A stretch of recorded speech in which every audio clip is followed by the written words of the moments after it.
Salam Indonesia. Pemirsa, Anda sedang menyaksikan siaran Indonesian Television News dan kami akan segera hadirkan berbagai informasi menarik dari seluruh tanah air untuk Anda. Dan inilah berita dari Kalimantan selengkapnya.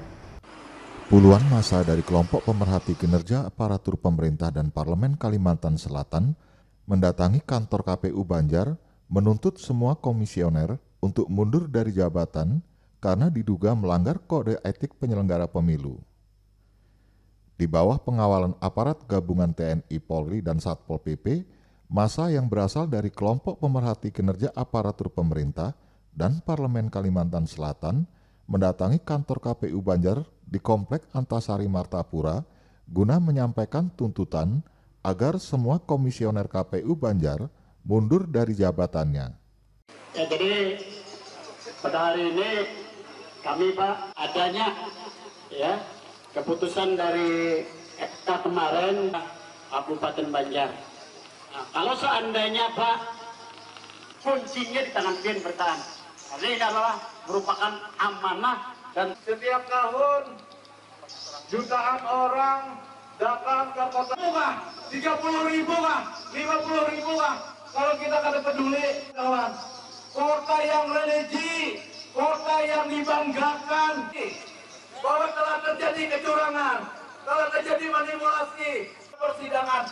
Ada oknum KPU yang melakukan tindakan-tindakan sebagaimana putusan MK kemarin teman persidangan. Beliau ini yang jadi panitia timbul kita mendengar menjadi panitia penyelenggara.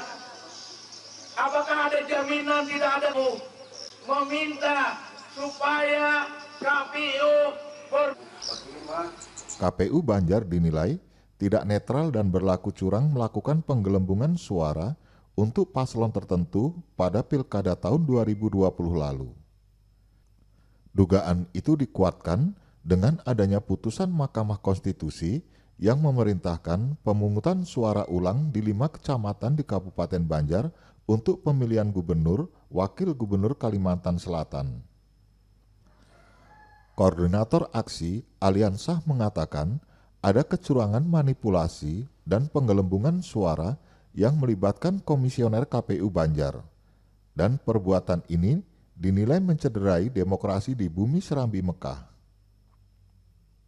Sementara itu, Ketua KPU Banjar Muhaimin yang hadir di lokasi aksi bersama jajaran komisioner KPU Banjar menegaskan bahwa pihaknya menghormati keputusan Mahkamah Konstitusi, yakni menggelar PSU sesuai fakta persidangan. Menanggapi tuntutan massa, Muhaimin berpendapat bahwa yang berhak memerintahkan komisioner untuk mundur adalah KPU RI sebagai institusi yang lebih tinggi. Massa KPK APP juga menyebutkan adanya oknum mantan anggota KPU Banjar yang terlibat pengaturan hasil pilkada di Kabupaten Banjar. Padahal yang bersangkutan sudah divonis bersalah atas dugaan kecurangan pada pilkada sebelumnya. Ya, kami masyarakat Kabupaten Banjar merasa kecewa karena apa yang kami sampaikan agar KPU Kabupaten Banjar untuk menghindari PSO terulang kembali kecurangan manipulasi penggelembungan suara. Kami minta KPU Kabupaten Banjar semuanya mengundurkan diri, tetapi mereka bersikukuh untuk bertahan. Rakyat Kabupaten Banjar sudah tidak menginginkan lagi mereka menjadi penyelenggara, sebab kemarin terjadi kecurangan, terjadi manipulasi, terjadi rekayasa, terjadi penggelembungan suara. Ini bukti apa lagi yang dicari teman-teman?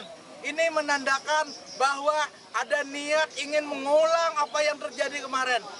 Kemarin 5.000 yang mereka gelembungkan, besok tidak menutup kemungkinan 20.000 yang akan terjadi penggelembungan di Kabupaten Banjar. Kita kan menghargai, tadi sudah di awal saya sampaikan, bahwa kita tetap menghormati putusan MK yang memerintahkan kita untuk melakukan PSU berdasarkan salah satu pakar hukum pernyataan Bapak Abdul Muthalib. Ya.